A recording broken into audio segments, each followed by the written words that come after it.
All right, class. This is that big lecture that I promised you.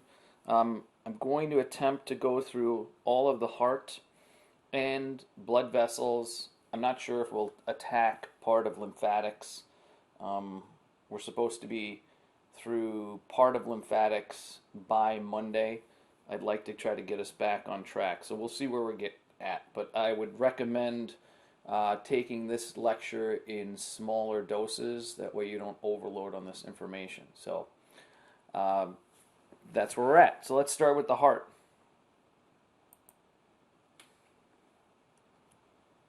So we're going to cover in the introduction some of the basics of the heart. Some we've already talked about with the cardiac muscle. There's four circulations of the body, or it could be subdivided into four circulations. We're going to talk about the anatomy of the heart. All this information is going to be critical for those of you who move on to phys next semester because knowing the anatomy and knowing the parts allows Dr. Miller to sort of move along much more quickly. That way you don't have to play catch up. So then we're going to talk about the chambers and the associated vessels, how the blood flows through. You're going to need to know the blood flow. There's a diagram with all of the blood flow through the heart and the body. You're going to need to memorize that. And then the blood supply to the heart or the coronary circulation. The gray area, I may go through part of it. I don't know. I'm not sure yet. Let's see how it goes. So here we go. So the heart is the main pump of the cardiovascular system, right? Cardio meaning the heart, vascular meaning the vessels. This is a closed circulatory system, unlike an arthropod or an insect where their circulatory system is partially open, right? And those animals have more than one pump. You only have one. So it's a closed system. The blood, meaning the red blood cells, should only leave the cardiovascular system on one occasion normally, and that's when they're being destroyed by the liver. Ultimately, they should stay in the cardiovascular system the whole time. Right? So the system transports nutrients, waste products, gases, and hormones. Going back to the contents of the blood, you can see all of the things that are being transported. There's 2 to 4 circulations. It depends on how you break them down. There's multiple ways to look at it. So you've got the pulmonary circulation, which is a small circulation that goes from the heart to the lungs and back to the heart. And then you've got the systemic circulation, which is essentially everywhere else. But then we can also break it down by venous and arterial circulation, and that's systemic too. So it depends on how you look at it, 2 to 4 systems of circulation. The pulmonary circulation is blood that is sent to the lungs to become oxygenated. Systemic circulation is all of the other blood everywhere else. And again, you're going to need to know the route all the way through the chambers of the heart, back, and to the rest of the body. Here's a diagram. It's a very simplistic diagram. Just to give you an overview, you've got the heart here and the different chambers we're going to talk about. Here's the pulmonary circulation through this route, and here is systemic going up to the brain, and here's systemic going to the lower body. The heart located, here's the sternum. The majority of the heart is actually protected by the sternum and the aorta, which is the largest artery in the body, not the largest vessel. The largest vessel is the vena cava, is protected by the sternum, and so are parts of this circulation. And here you've got the lungs. If you open up and take away the bone, you can see that the heart, this is a healthy heart, this is the aorta. You can see that the heart is pointing to the left. Here's the apex, and you can see that there is fat on the heart, and that's normal. That's to protect the heart. So this is part of that minimal amount of fat that every human being needs to have because it's very protective. So you can see the different chambers here. This is going to be useful I guess the most important part here, something that's somewhat new, is surrounding the heart. You have this pericardium, which is a sac that surrounds the heart. And just like other sacs that surround organs, you have a visceral and then you have a fibrous or a parietal. Okay, and so the visceral pericardium is the part of the membrane that surrounds the heart that's closest to the heart, and the parietal pericardium is then the part that's furthest away, or part of the cavity. And then you always have a cavity that separates these two layers. In this case, it's the parietal cavity. And then on the outside of the parietal pericardium, you have the fibrous pericardium. Don't worry about this slide. There's a lot of information in here. We're going to cut to the chase. We'll get through to what I want you to know. So there's an x-ray of what you can see of the heart. So anatomy of the heart. The heart is surrounded by a double-layered sac called a pericardium. It's a serous membrane. Go back to what a serous membrane is, and they're double-layered, right? They have some kind of fluid between them. The pericardium anchors and protects the heart, right? If you've ever heard of the condition called pericarditis, pericarditis is an inflammation of the sac. And what it does is it puts a back pressure because you have a buildup of water that doesn't escape around the heart. And now you're pushing against the heart. So it can't expand and take in as much blood, which means it has to work harder to pump. And it can do some damage to the heart if it's chronic. This is very, very important. You need to know these parts in the breakdown. So you have the pericardium, which is a sac, the serous membrane. The first two breakdowns here, or first two categories you can break it down into, are the fibrous pericardium, that's the outer portion, and then the serous pericardium is the part that's closest to the heart. You can then further subdivide the serous pericardium into the parietal and the visceral. The visceral is also called the epicardium. And essentially the visceral is the part that you can see on the inside of the heart. So this is very, very important here. Memorize them in sequence here.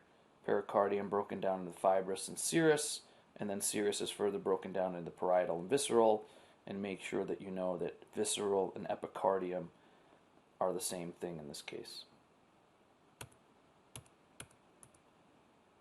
The wall of the heart is composed of three tissue layers: the epicardium, the myocardium, and the endocardium.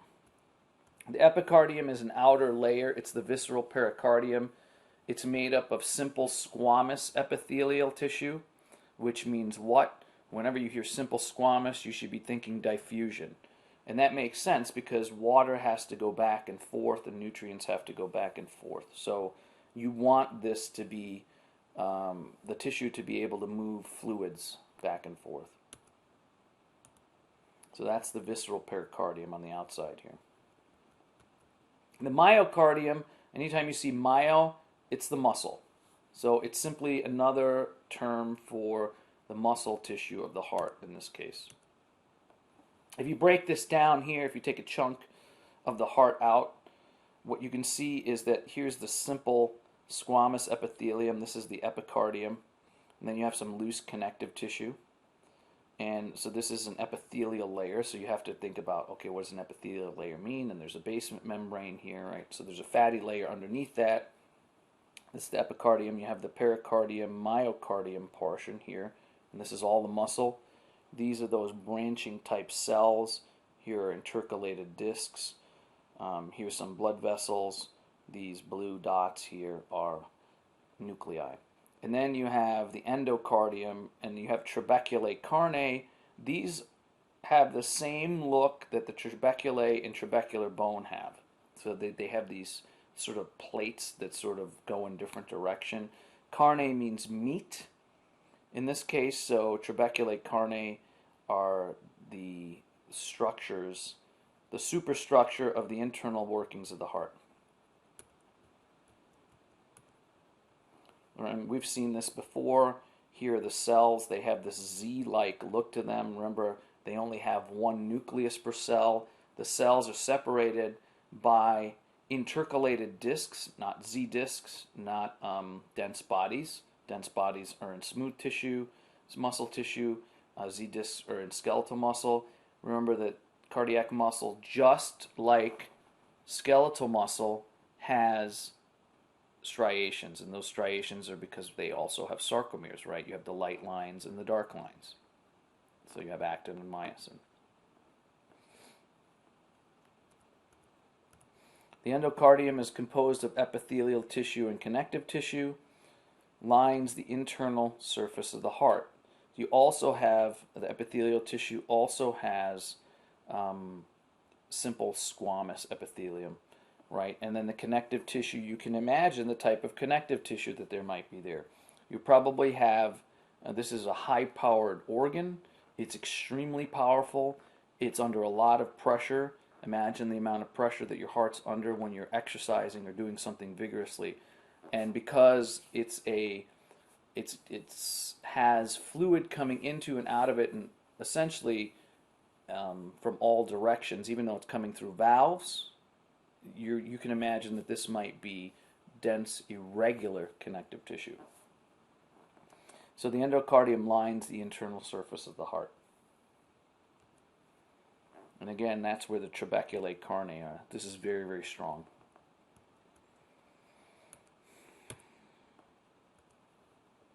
The chambers of the heart, there are four. We really draw this out. There's so many more, much more slide here than you need. You don't need all these slides, but we'll go through it methodically. There are four chambers. There are two atria, and there are two ventricles. There's a left and a right for each. Right. So the atria, the superior chambers. The ventricles are the inferior chambers. You can sort of see them here. Here's the right atrium. The left atrium is here in purple, and the ventricles are here and here. The left ventricle is the more powerful of the two ventricles. It's the most powerful chamber of the heart. It is the most important chamber of the heart. If you have a problem with your left ventricle, you're going to have major problems.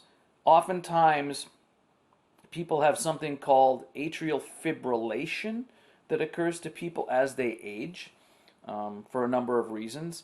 And these two upper chambers, they don't contract anymore.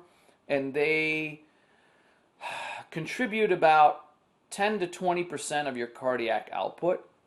Definitely if you don't have them working and you're used to being physically active, you're going to notice a difference.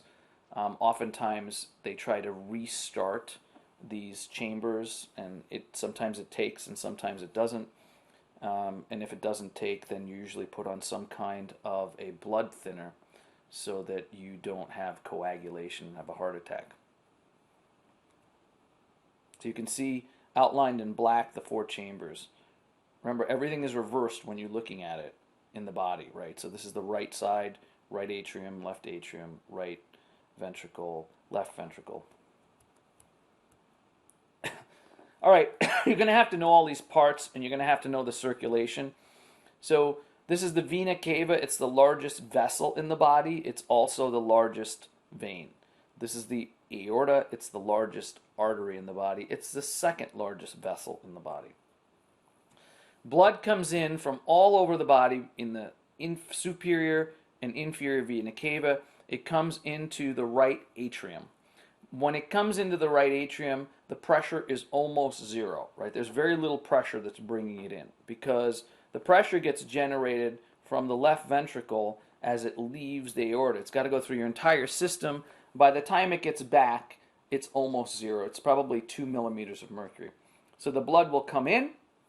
It will get into the right atrium. Some of the blood starts to go through this valve, okay? The chamber starts to fill, the atria contract. Okay, they contract simultaneously. You don't really need to understand that right now. Blood comes through the right atrium. It contracts. It pushes blood through this first valve here. It's called the tricuspid valve because it's got a three-prong look to it. So from the right atrium through the tricuspid, you have these fibers that are attached, Okay, they're called chordae tendineae. You can think of them like tendons, and the fibers are attached to these papillary muscles. And what happens is, once the blood has moved from the right atrium into the right ventricle, the back pressure of fluid that starts to move backwards pushes back on the tricuspid valve, and the tricuspid valve closes.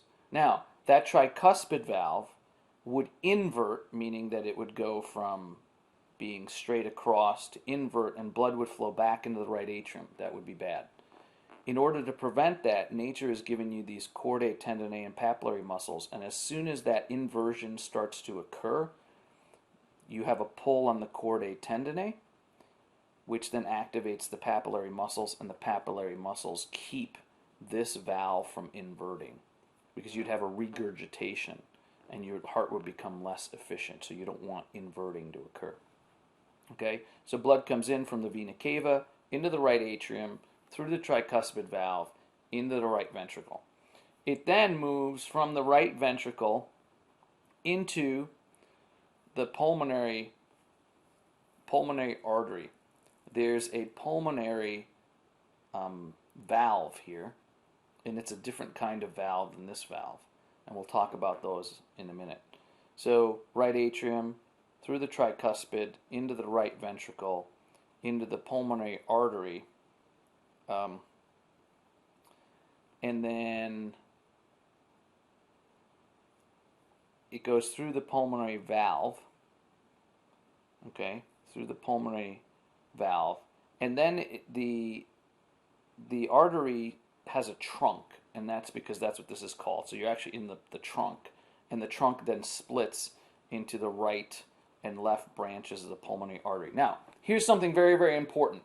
An artery and a vein are very different in structure, but they're also defined not only by their structure, but they're defined by the direction that they move blood in reference to the heart. If a vessel moves blood away from the heart, it is by definition an artery. If a vessel moves blood towards the heart, by definition, it is a vein. Now, why is that important? Why am I making such a big stink out of it? Because typically, an artery has oxygenated blood, right? So it carries a high oxygen content. It is much more red. And typically, a vein has deoxygenated blood, which means it has slightly less oxygen and it's more purplish. And so people sometimes confuse that by meaning that all arteries carry oxygenated blood, red blood, and all veins carry deoxygenated, or that sort of maroon wine blood. In this case, this is an artery here that carries deoxygenated blood. So if you use the definition of oxygenated or deoxygenated for artery and a vein, you're going to screw this up. So there's two exceptions, and they're both in the heart. The pulmonary artery carries deoxygenated blood, but it's moving blood away from the heart, so it's still an artery. And the pulmonary vein, after the blood leaves the lungs and is reoxygenated, carries oxygenated blood back to the heart, so therefore it must be a vein. So you have to know the difference between an artery and a vein, both in structure. We're going to go through that when we go through vessels, and why you define it. So if I say, how do you define an artery or a vein, don't say, well, one carries oxygenated and one carries deoxygenated. It's wrong. Okay, so the blood goes into the pulmonary trunk through the left and the right pulmonary arteries into the lungs, where you bring in oxygen and you exchange carbon dioxide with oxygen. So oxygen comes into the blood. And then the pulmonary veins, the left and the right, will bring blood back into the heart, and they come in through the left atrium. The blood then flows from the left atrium through the bicuspid valve, or what's called the mitral valve, into the left ventricle. Again, you have these chordae tendineae and papillary muscles. The left ventricle will contract. It will push blood through the aortic valve, and into the aorta, and then eventually through the entire system. So you'll need to know what that is. You should know the parts here, right? This is called the interventricular septum. This is called the apex. These are the, this is the vena cava artery, right? The aorta. So you should know all of these parts, and you should know the blood flow. So the atria, the right atrium receives deoxygenated blood from the blood vessels. I'm going to move a little quickly through here because I've already explained this. You can do this at your leisure. Where is that blood coming from? Superior vena cava, inferior vena cava, and then the coronary sinus. Remember we talked about the superior sagittal sinus in the brain, and a sinus is a type of vein sac that basically temporarily stores or holds on to deoxygenated blood until it could be pumped back to the heart. And so the blood that's deoxygenated that's coming back to the heart comes from these three vessels. Superior vena cava carries deoxygenated blood from any area above the diaphragm. Okay. The inferior vena cava carries deoxygenated blood from any area below the diaphragm. So that's where the separation is. If you say, well, where does one end and the other one start? It's basically the diaphragm.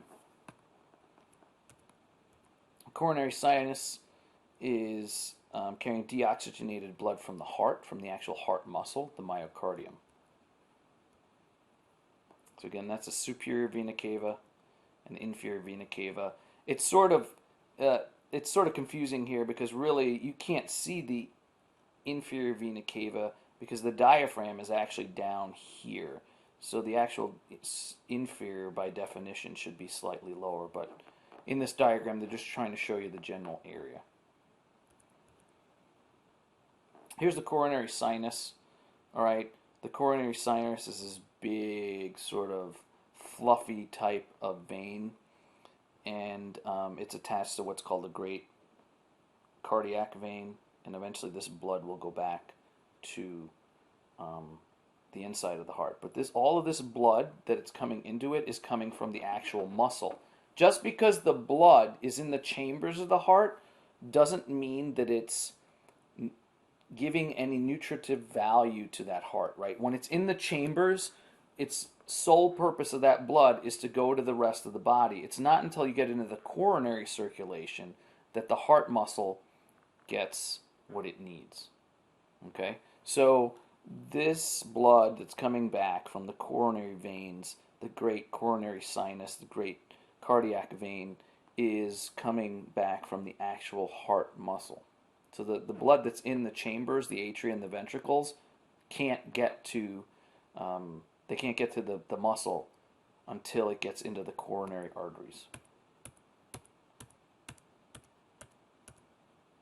The right atrium pumps deoxygenated blood into the right ventricle. I'm going to move quickly because we've gone through this in the heart. We're just going to move quickly through this. There's a schematic I have with the entire circulation, so you should, again, memorize that. The left atrium receives oxygenated blood from the lungs by way of the pulmonary veins.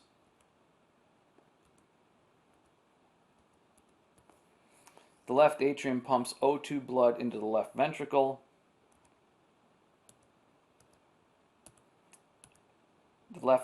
You have the left and the right ventricle. The right ventricle receives deoxygenated blood from the right atrium. Again, we're going through the circulation, so you just need to memorize this. This is sort of drawn out. It pumps deoxygenated blood into the pulmonary trunk, goes back to the lungs, right? Pulmonary trunk divides into the left and the right pulmonary arteries, and so on and so on and so on. This is like beating a dead horse, but you just need to memorize it. This isn't that hard. I'm trying to move quickly. The left ventricle receives oxygenated blood from the left atrium, right? Because it's now come back from the lungs. And then it's pumped to the rest of the body via the aorta. The left ventricle is about 3 to 5 times thicker. The walls are 3 to 5 times thicker than that of the right ventricle. The actual chamber size, how much fluid the right and the left ventricle can hold, is almost identical. But if you look at the actual size of the muscle, the thickness of the muscle on the left ventricle, it's 3 to 5 times thicker. And that's because it has to pump everywhere. The right ventricle has to pump one place. It's got to pump through the lungs and back to the left atrium. So it doesn't need to be that strong. It doesn't need to have that much muscle. So the left ventricle muscle is 3 to 5 times bigger than the right ventricle, which I just answered my own question here. So,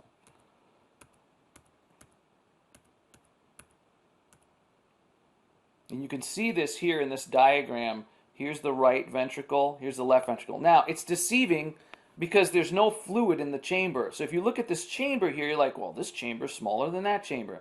It is when they're not filled. But this chamber holds the exact same amount as this chamber, but you can clearly see that the wall thickness, the muscle in the left ventricle, is much greater than that of the right ventricle.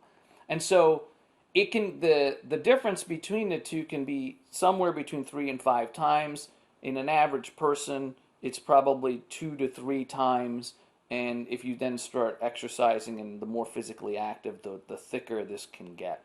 So for instance, people that do a lot of endurance training, the chambers actually physically get bigger so that they can both hold more fluid, and the muscle gets a little thicker, but it's hard to tell because the chambers have gotten bigger.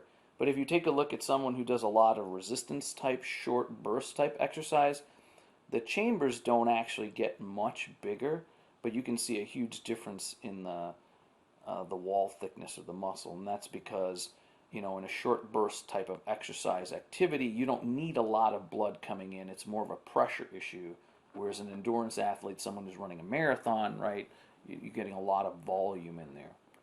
I'm not going to test you on that, but just to explain how the heart can modify itself for different types of activities. Valves of the heart, they prevent backflow. There are 2 atrioventricular valves. We've already seen them. One is the tricuspid, the other one's the bicuspid. The semilunar valves are the pulmonary valve and the aortic valve. So the AV valves are located between the atria and the ventricles. Again, going quickly because I've already gone through this. The right AV valve, right, is located between the right atrium and the right ventricle and is called the tricuspid. The left AV valve is located between the left atrium and left ventricle and is called the bicuspid or the mitral valve. Now, where does mitral come from? Well, it comes from the hat that popes wear, and this is called a mitre, M-I-T-R-E. And you can see it's got this dual flap-like look to it. That's what the bicuspid valve looks like. That's where it gets its name. When the ventricles contract, the pressure of the blood forces the right and the left ventricles, the left AV valves shut. And again, if it wasn't for the papillary muscles and those chordae tendineae, those AV valves would invert and blood would flow backwards. And again, that would make the system much more inefficient. So the chordae tendineae attached to the papillary muscles located in the inner surface of the ventricles prevent the valves from swinging back into the atria. Some people are born with issues of regurgitation. Sometimes it develops in older age. So there are all kinds of valve problems that people can have.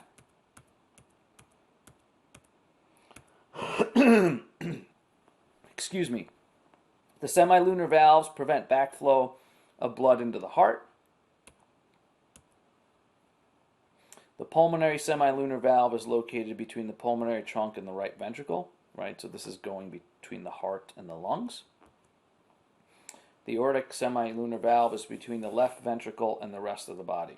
Now, this is Arnold Schwarzenegger when he was governor. This is Arnold Schwarzenegger when he was competing as a bodybuilder. The reason I have him in here is because he's one of these famous people that had to have his valves replaced. So he had to have open heart surgery, and the valves were replaced, and it was probably a congenital problem, meaning he was born with it, and he probably lived and was able to go through the surgery and live a normal life is because he was so healthy and strong, right? So This can happen to anybody, regardless. Some people think the damage was because of the steroids. I highly doubt it. Valve problems are pretty typical when men get older. He had this done in his 60s, this surgery. It's unlikely. It's his fitness that probably saved his life. So, valve problems can occur. This is the surgeon who did the surgery. So, yeah. So this is what happens to people, oftentimes to men as they age. Sometimes the valves start regurgitating. You can see the different valves, the semilunars and the pulmonary, the atrioventricular valves, and then the semilunar valves. They have a slightly different look to them. So here's the blood flow through the heart. This is what you need to memorize, right? Deoxygenated blood comes in from the superior, the inferior vena cava, and the coronary sinus into the right atrium, through the tricuspid valve, into the right ventricle, into the pulmonary valve, pulmonary trunk, pulmonary arteries, the lungs, O2 blood from the pulmonary veins into the left atrium, through the bicuspid valve, into the left ventricle, through the aorta, or aortic valve into the aorta, the systemic arteries, and then the cells of the body. So I don't think that should be too hard for an advanced class group of people. So make sure you memorize this, and make sure, again, that you know the papillary muscles and what they do, and the chordae tendineae, and you could further break this thing down into systemic arteries, the big arteries, the conducting arteries. We haven't learned this yet. And then you have medium arteries, and then you have arterioles, and then you have meta-arterioles and capillaries. Then you can come back and do venules, veins, and then ultimately the great veins. So for now, this is all you need to know. And this is another view. Blood supply to the heart. Okay, this is the coronary circulation. So this is actually the supply that keeps the actual muscle of the heart alive. Remember, not everybody's aware of that the blood that's actually in the heart, in those chambers, doesn't do anything for the actual heart muscle itself. So you have to have a circulation that's for it. That's what the coronary arteries are for. And these are all of the different branches. So what I've done is I've created a diagram for you to break this up. Okay? So here's the diagram. Let's look at the left coronary artery. The left coronary artery, there are two major coronary arteries, the left and the right. The left essentially feeds the left ventricle. The right essentially feeds the right ventricle and the atria. Left ventricle and atria here, right ventricle and atria here. So let's talk about the left first. The left anterior descending, the LAD, is sometimes known as the widowmaker. That's because it's the main artery to the largest, most powerful chamber of the heart. If this one goes down, the main chamber that pumps blood to the rest of the body goes down. And once that happens, there's the likelihood of surviving an LAD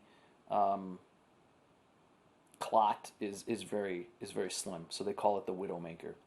And they call it the widowmaker because primarily up until about 10 or 15 years ago, it was men that had this problem. Women are catching up to men in terms of heart attacks. Once a woman goes through menopause, within 5 to 10 years, her risk of heart attack now tends to be about the same as that of a male.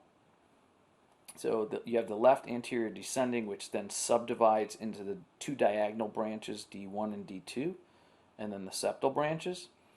And then the left coronary artery, the other major sub-branch, is the circumflex artery, which then subdivides into the marginal branches 1 and 2. So you should know this. On the right side, you have the acute marginal branch. You have the AV node branch, and we'll talk about the AV node and what that is. And then you have the posterior descending artery. So hopefully this diagram, which I created a few years ago, will help sort of sort out this mess. Here's a diagram to show you where all of those different arteries are. Here's the circumflex artery. Here's the right coronary artery. Here you have the great vein and the coronary sinus. You have the left coronary artery here, so this is the widowmaker. You can see how it feeds all of this chamber, and everything branches off of it. Again, another view. This is another view that might help you to help memorize all of these different parts. The cardiac veins receive deoxygenated blood from the myocardium of the heart and empty the blood into the right atrium by way of the coronary sinus.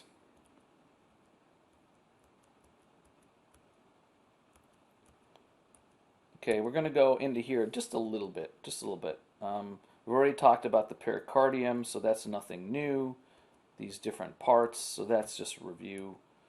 Just remember that the parts, and I showed you where that was, that diagram that breaks it down. So we've already gone through that, so that's not new. Coronary artery disease, I think for those of you who are going on to healthcare, you'll probably be interested in this. Narrowing of the coronary arteries results in a reduced amount of blood flow, and reduced blood flow is called ischemia. Now that just means that there's less blood getting to the heart. Ischemia can happen in the brain, it can happen anywhere, which results in hypoxia. And hypoxia means that the blood and the tissues, in theory, hypoxemia is when the blood content is low. The blood content is fine, but what's actually getting to the tissue is a low amount of oxygen, and that's called hypoxia. So ischemia is a restriction that causes hypoxia. It can lead to a myocardial infarction. A myocardial infarction is another name for a heart attack. A key symptom is chest pain, which is angina pectoris. Just because you have chest pain doesn't mean it's a heart attack. You could be having a panic attack too. Possible causes of coronary artery disease, is a blood clot, also called a thrombus. Remember, we called platelets thrombocytes because they cause clots. Atherosclerosis is where the blood vessel wall thickens, and lots of things can do that. And then coronary artery spasm is where you have a sudden contraction that narrows the lumen. That can happen. Some people have it just happen, and it's not because they have any disease. It can actually happen to any artery where it can spasm. So here's a picture of a clot. One of the ways they can do to fix it is something called a catheterization, where they feed a wire that is connected to a balloon. They fill up that balloon. It opens up that artery. They usually feed this through the femoral artery. And then what they can do is they can feed what's called a stent in there, and the stent will keep this ballooned area, once they remove the balloon, open. Oftentimes nowadays the stents also have an antibiotic on it, and so that it's less likely to become infected and more likely to stay open. They don't always work though, so sometimes people have to go back and get recathed. Here's a bypass and what it looks like, and I think this will be the last slide I show you. You can see that there's a blockage here, a clot, so then they take a graft. Usually they pull an artery from somewhere in your leg, and an arterial, small one, and they attach it directly to the aorta in this case, and then they bypass that area. So because there's already blood going here, there isn't any blood going down here. This is downstream, so you attach from the direct source to the downstream and you bypass the clot. Okay, so to sum that up, what's important here? There's a diagram that you need to know with all the coronary arteries. You need to know the circulation all the way through the heart and all the parts. You need to know the different parts of the pericardium, okay? And then just the parts in general. We won't deal with the SA node and the AV node now. That's something you're going to deal with next semester, so I don't want to get into the conduction of the heart at this point. So those are the important points. Make sure you go through this, listen to it multiple times, take your time with it, but make sure you start memorizing. This next exam is going to have even more information than the first two, so that's what keeps happening, and then of course the final is cumulative. So make sure you stay on top of this stuff because it accumulates very, very quickly. Okay? So we're going to move on to the blood vessels. That's the next lecture. All right, so we're continuing, right? We talked about the heart. We talked about coronary circulation. You've learned about the vena cava, the aorta. So you've talked about some blood vessels, but now let's talk about general vessels, of which the vena cava, the coronary arteries and veins, and the aorta all fall into these categories. So we're going to talk about a little bit about hemodynamics, about the flow through blood vessels. So this is the blood vessels in the cardiovascular. The cardio is the heart. We're going to talk about the structure of the vessels. There's elastic arteries, muscular arteries, and arterioles. We're going from largest to smallest here. The smallest of the blood vessels in your body are called capillaries. And then we can start coming back up to venules, veins, great veins. We'll talk about what an anastomosis is. It's a branch, but it's a special kind of branch. How the blood is distributed and some of the circulatory routes, which is essentially a review. So hemodynamics, the means by which blood flow is altered and distributed and redistributed. So your body has the ability to send more blood to where you need it and to take that from other parts of the body. So you have an ability to do what's called shunting. You can move blood from your core around your organs to the muscles when you need it, like when you're exercising, and you can move blood from the exercising muscles, from the limbs, arms and legs, to the core when you get really, really cold or when you're just digesting. So it's one of the reasons why there's this old fallacy that said that used to, at least when we were kids, that you shouldn't go swimming an hour after you eat. And there's some truth to that in that a lot of your blood is being shunted from your muscles to your GI tract, and people were afraid that you would cramp because of that, and then you wouldn't be able to swim. That's not necessarily true, but you do have, the cramping isn't necessarily true, but you do have less blood flow that goes to the muscles. Now, once you start using the muscles, there's an override system, right? Your body preferentially will feed your muscles blood over your GI system because digestion is something that takes a long time and can be postponed. Whereas if you need your muscles, that could be, thinking of it in evolutionary terms, something you need to do to save your life. Of course, your body's going to shunt more blood to the arms and the legs. So you can sort of think of it that way. Hemodynamics is the means by which blood pressure is regulated, right? Your blood pressure varies throughout the day depending on what you're doing. If you take your blood pressure when you wake up in the morning before you get up, it'll be the lowest at any point during the day, and during intense activity it'll be the highest. And then it varies in between that throughout the day. And it also includes the forces in the circulating blood. You're going to do more of this, the physiology of all of this next semester, so it's good to have a good idea of, again, the basic structures and that these things occur, because next semester it's all about how does it work. Structure and function of blood vessels. A term called angiogenesis is where you grow new blood vessels. So when does this happen? It happens when you're growing all through and to the end of puberty. It also happens when you start doing new activities. The more active you are, the more blood vessels you grow. The more blood vessels you go, the less hard the heart has to work. So you're unloading it.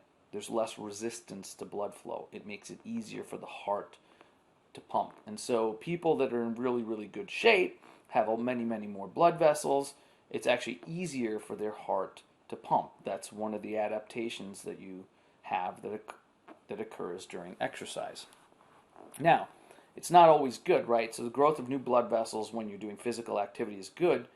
Malignant tumors that are cancerous secrete a substance called tumor angiogenesis factor, TAF, and that also stimulates blood growth, blood vessel growth, but to the tumor. So that's a non-good type of angiogenesis, right? It's not good for you. Scientists have been looking and have found certain chemicals that can stop this, but we're not going to talk much about that. Blood vessels form a closed system of tubes. Remember, you're a mammal, you have a closed circulatory system versus an open circulatory system. So at no point in the circulation does blood leave the blood vessels, go into the cavity, and then somehow come back into the blood vessels. If you take a look at a picture of a grasshopper or some other kind of insect, they actually have an open circulatory system, so at some point it actually leaves the blood vessels, goes into the cavity, floats around, and then comes back. We don't have that occur. So there are classes of arteries and arterioles. The largest arteries are called elastic or conducting arteries. The aorta, the subclavian, right? These are really, really large arteries that are mainly made up of elastic tissue, don't have quite as much muscle, and are able to stretch and then recoil. So they're more like rubber bands than the other arteries. So those are the biggest. And then you're going to have something called medium arteries, which make up a greater portion. So as the arteries, the vessels get smaller, there are more of them. And they have more muscle on them. And then finally get to these really, really small arteries called arterioles. And arterioles are very, very important because they have the largest surface area that they cover of any artery. They're equivalent on the venous side or the venules. So if you're looking at the top three vessels in terms of surface area, how much area of your body they cover, the capillaries are the smallest blood vessels. They cover the highest surface area. There's more of them than any other. And then the arteries, the arterioles, are the arteries' highest surface area vessel, and then the venules are the veins' highest surface area vessels. So those are 1, 2, and 3. Now, the arterioles have the greatest impact of any blood vessel in your body on your blood pressure. As go the arterioles. If they constrict, blood pressure is going to go up. If they dilate, blood pressure is going to go down. And the reason they have the greatest impact is because they have the largest surface area of any of the arteries. Blood pressure is regulated on the arterial side of the circulation. Okay, so that's why the veins don't have a huge impact on your blood pressure. So that's really, really important. Arterioles are the smallest arteries. They have the greatest surface area, meaning there's more of them than any other artery. And they have the greatest impact on your blood pressure. So those are the 3 take-home messages. Capillaries are the smallest vessels, and we'll talk about them later. The venules are then the smallest veins, have the largest surface area of the veins. You then go from venules to medium veins, and then ultimately, and you don't have it here, the great veins, the inferior and the superior vena cava. There's another special type of blood vessel that's a special kind of capillary, essentially, and it's called a vasoviscorum.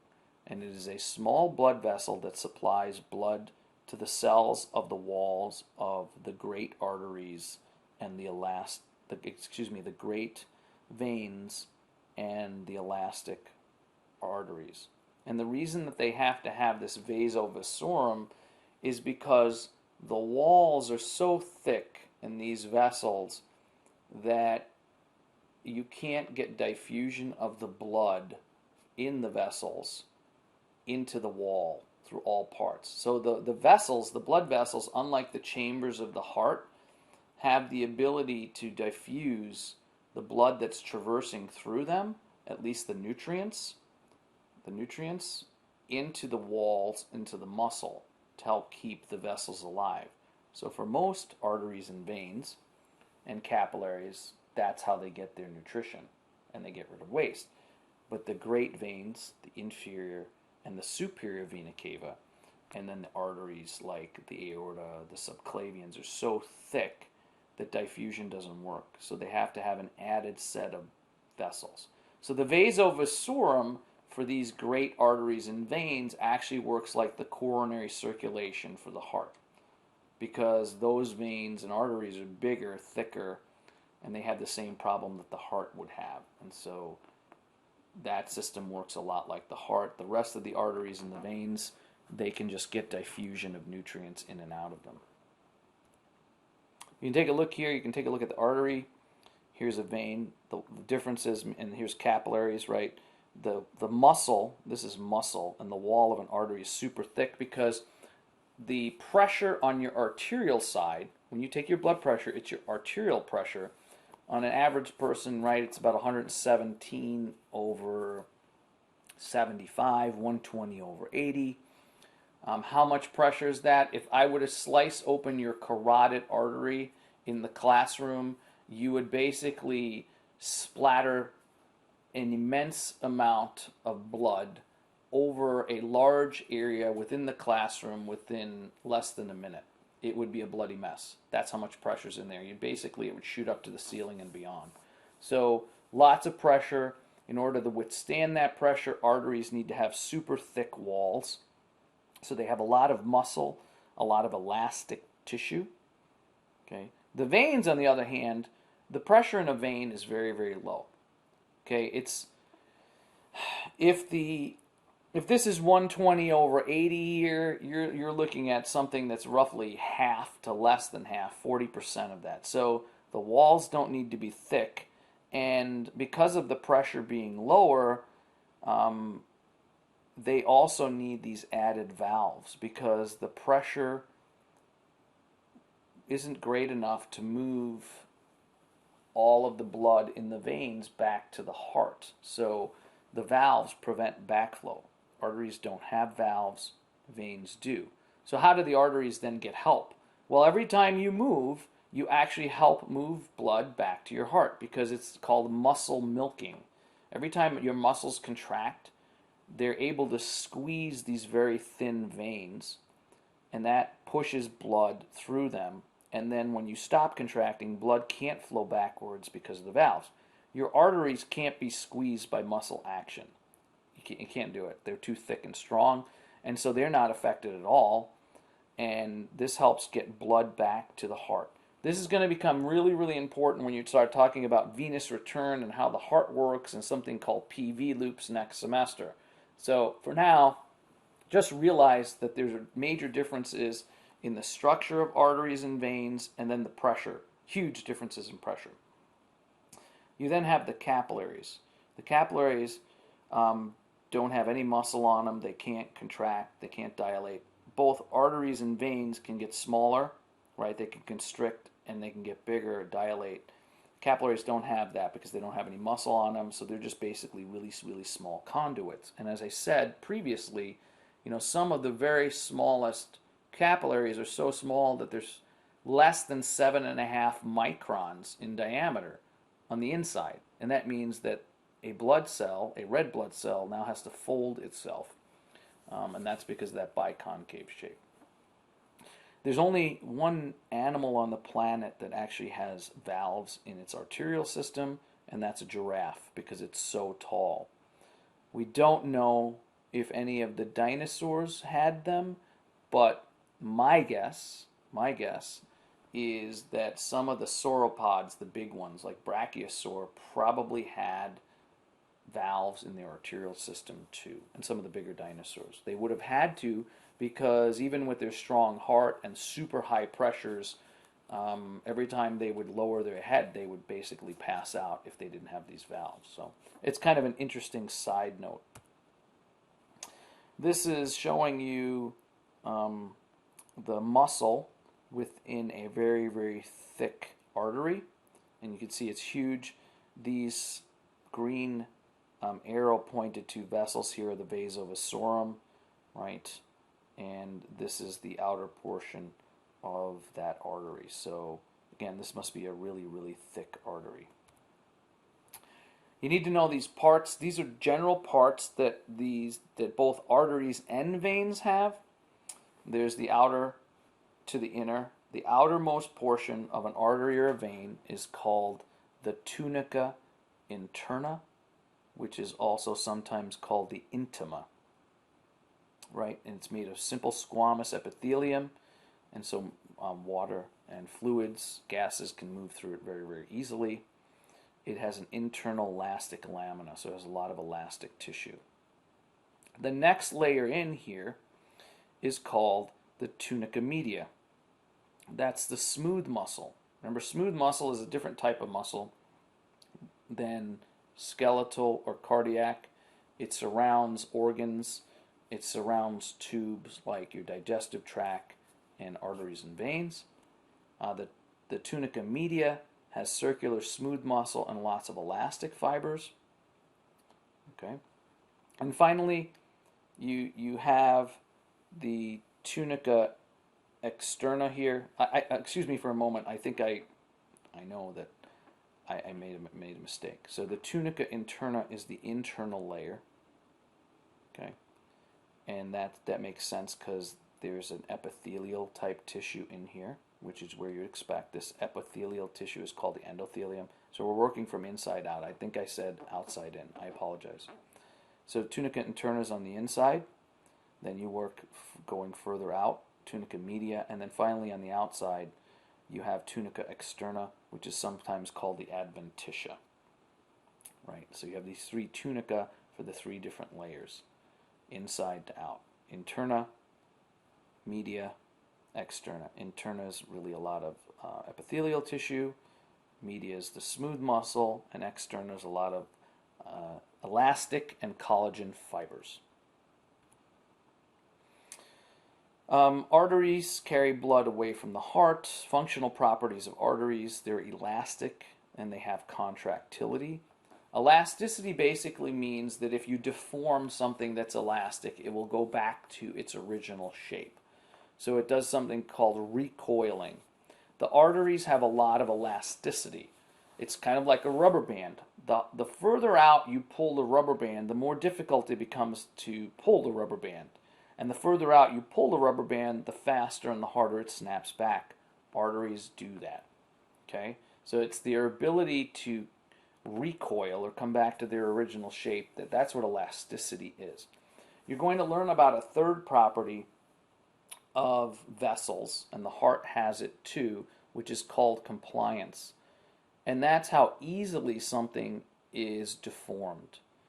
Veins are compliant, very much more compliant. They're easily deformed and they don't recoil back very easily. Arteries tend to be more elastic and less compliant. So the difference between elasticity and compliance is something you should know. Example, elasticity, arteries. Example, compliance, veins. Compliance is the ability to be stretched very easily. Elasticity is the ability to come back to your original shape. Now, do arteries and veins both have some level of elasticity and compliance? Yes, but arteries are more elastic and less compliant. Veins are more compliant and less elastic. Contractility. The arteries and the veins are both able to contract.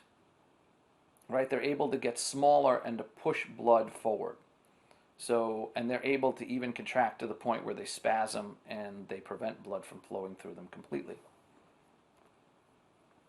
Here's a picture of an artery and a vein, and what you notice is the walls are different, right? The artery is thicker, the vein is thinner. When they're not filled with blood, because the artery is elastic and not very compliant, it maintains its shape. But when a vein, which is very compliant, much more flimsy, isn't filled with blood, then it takes on whatever shape it falls into, right? And so that's another way to tell the difference between an artery and a vein. Not only is the wall thickness, not only do these have valves, but they collapse. So a vein is much more easy to collapse. So if you're a female, if you've ever donated blood and you have problems donating blood, oftentimes the veins collapse. Now, a vein can collapse in a male too. Males tend to have slightly higher pressures in their veins than females, and they tend to have generally thicker veins. So the hardware in a male, as strange as this may sound, is generally thicker and stronger and bigger, and so they tend to have less of a problem with a collapsing vein. But our veins are still much more flimsy than our arteries as a male. It's relative to and females is the same thing. It's relative, right?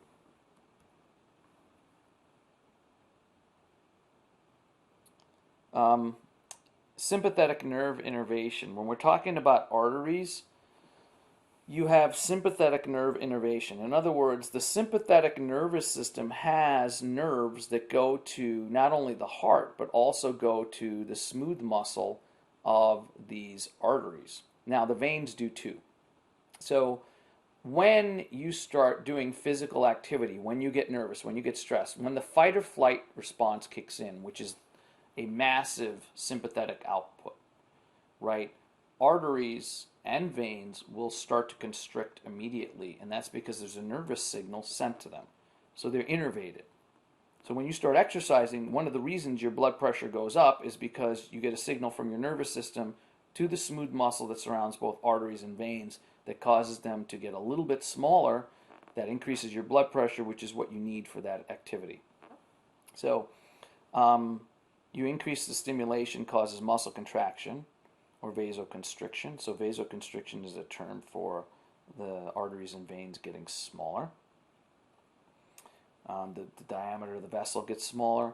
Injury to an artery or an arteriole, even a vein, will cause what's called a vasospasm. So you have a massive sympathetic output. The vein or the artery then collapses, and so no blood can get through it. Again, that's not very good, but if you have massive blood loss, that helps. You decrease in stimulation or the presence of certain chemicals will cause vasodilation, which is actually the other side of this. So as you start exercising more and more, what will happen is the following.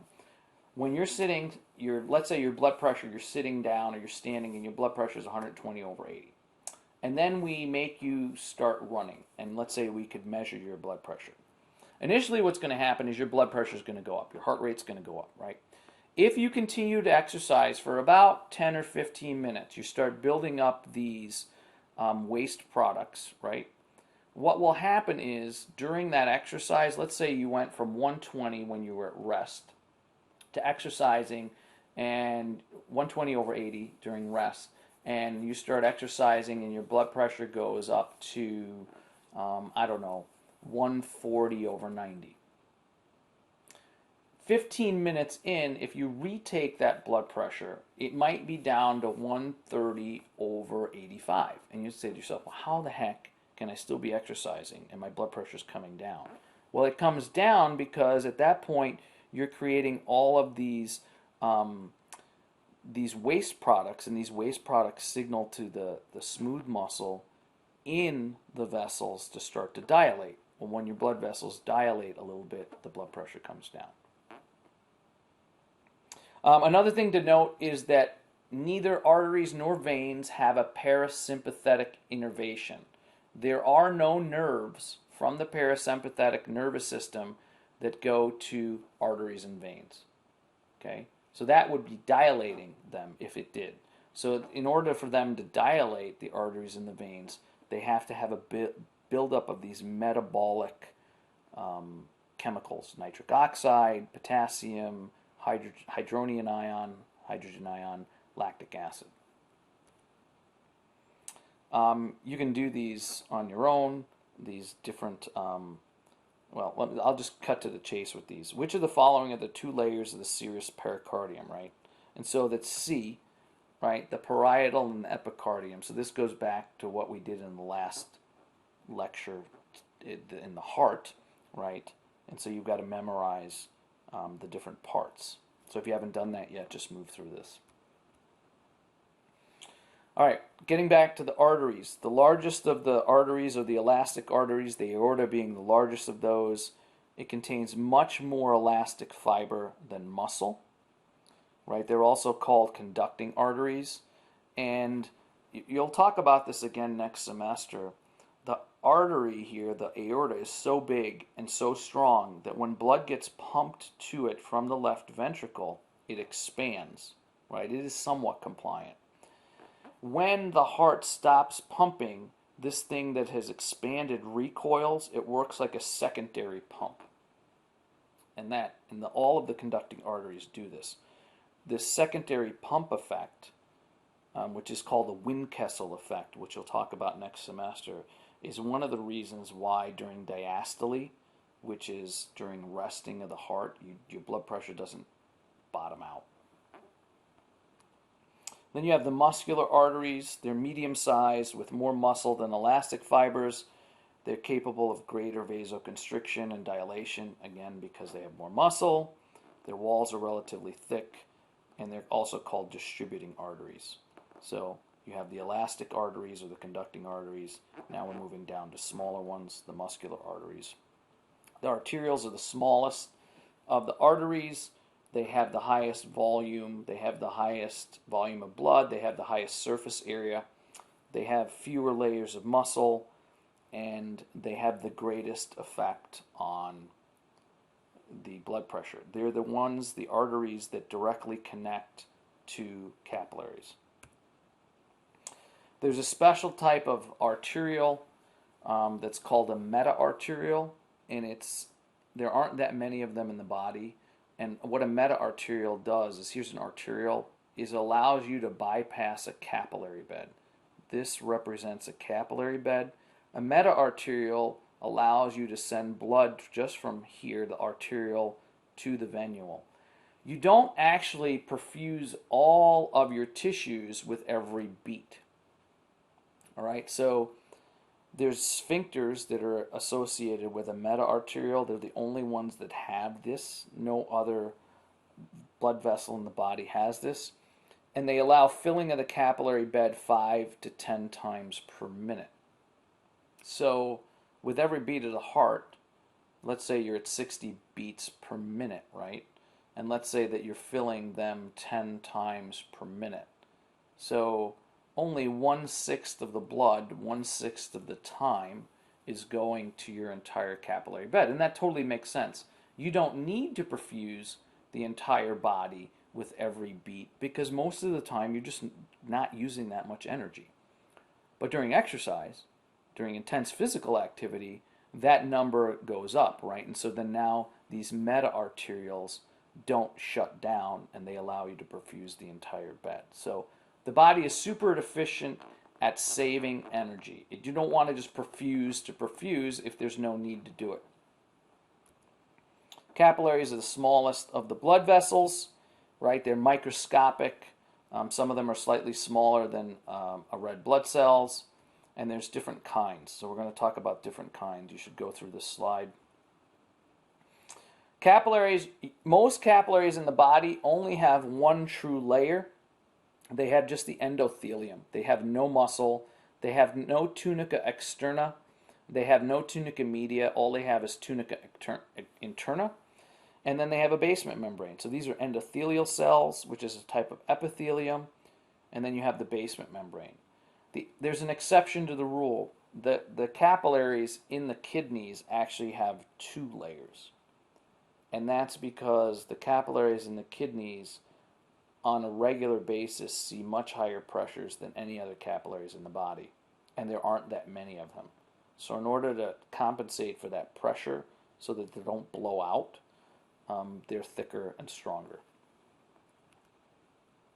Here's a capillary, here's an arteriole, here's a venule, and this is a capillary. There are 3 types of capillaries.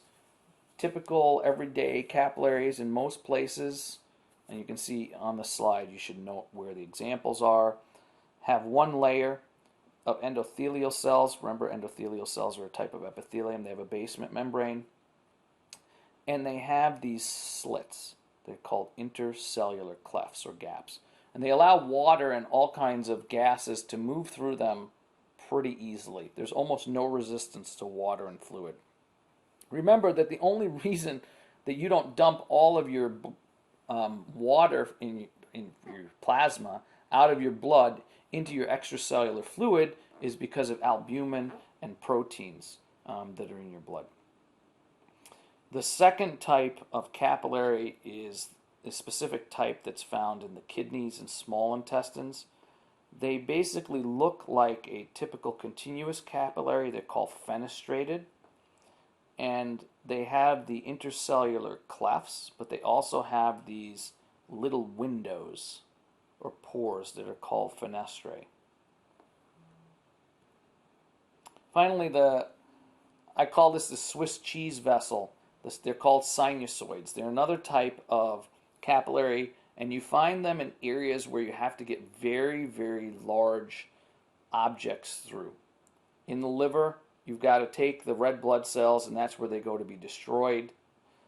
In the bone marrow, that's where the blood cells are made, so you're going to have big slits. The spleen also stores and pushes out red and white blood cells. The pituitary and pushes out huge amounts of different hormones. You need more room. And then the parathyroid hormone is very viscous and large, and so again, you need lots and lots of room. So you should know the three types of capillaries. Now we're working our way back up the veins from the smallest to the largest. Venules are the smallest veins collecting blood from the capillaries. They have all three layers: tunica externa, tunica media, and tunica intima, but they're much thinner than the same structures in an artery. Venules approach the size of veins more closely resemble the structure of a vein. So these are the different tunica, and you can see if you compare this diagram to the ones of the arteries that it's very, very different. They have valves, arteries don't. They're much more compliant. They have less elastic tissue. You can deform a vein very easily. It can collapse. So again, just less material in a vein than there is in an artery. So if you're looking at a vein, let's say you're looking at a medium-sized vein and you're trying to compare it to a medium-sized artery. One difference is that the artery maintains its shape. But another difference is that a medium-sized vein is always going to be bigger than a medium-sized artery. A large vein is always going to be larger than a large artery, and that's because they're much more flimsy. The venous side of your circulation is what's called the volume side. It's designed to hold and store volume.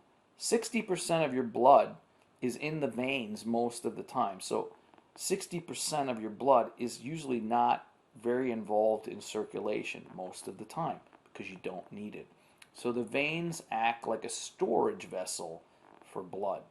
I know it's hard to imagine the blood flowing and the veins actually holding on to blood, but that's what they do. The arterial side doesn't do that. The arterial is a pressure side. The veins are a volume side. And so because they are able to expand these veins to match volume, they can get very, very large. This is what the vein looks like. Here's the valves. You can see a valve here. This is a human vein. And again, they're much more flimsy than arteries.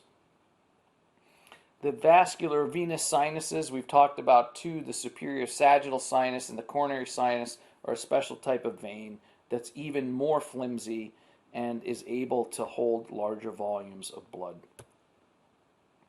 You can see the sinus here and the sinus here.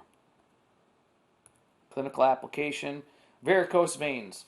Varicose veins are veins that have been expanded to the point where the valves no longer touch. They allow black flow. Spider veins are like this too. Varicose veins are not very pretty. And if you have a couple of varicose veins or spider veins, you probably don't have any health consequences. If you have lots of them, then they start affecting your cardiovascular function and you can have them removed. Most insurances cover this. There's a couple of ways to do this. This is what a varicose vein, somebody who has it very badly, looks like. And here they've painted his vein so that you can see it better. You can see what happens here. There's three ways to do this, to fix it. There's temporary fixes, compression socks.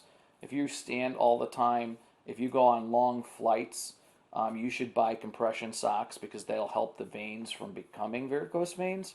So if you're a surgeon, you stand on an assembly line, you should use that. But that doesn't fix the problem.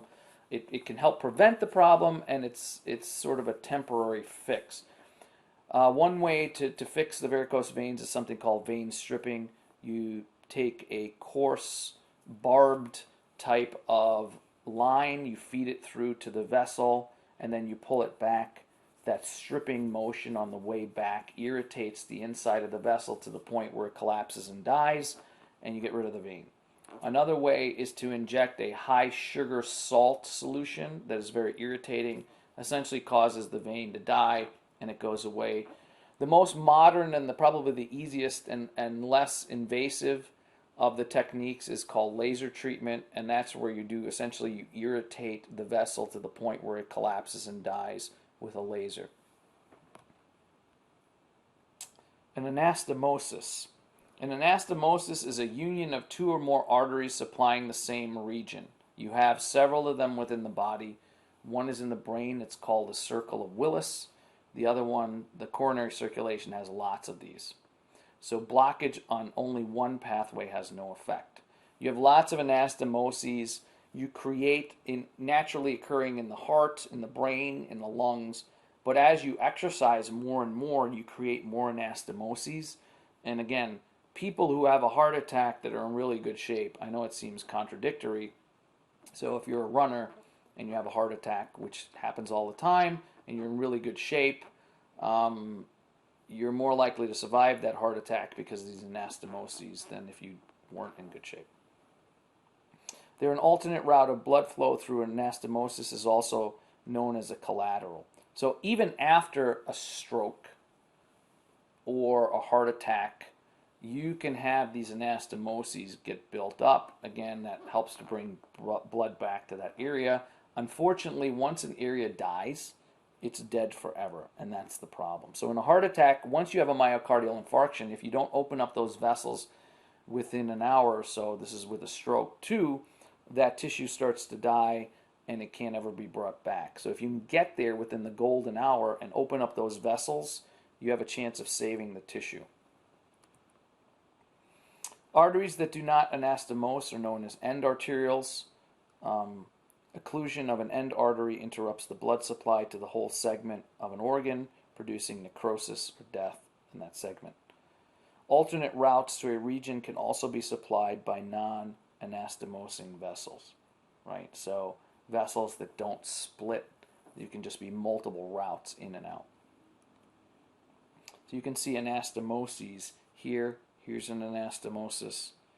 Here's an anastomosis. They're all over the heart.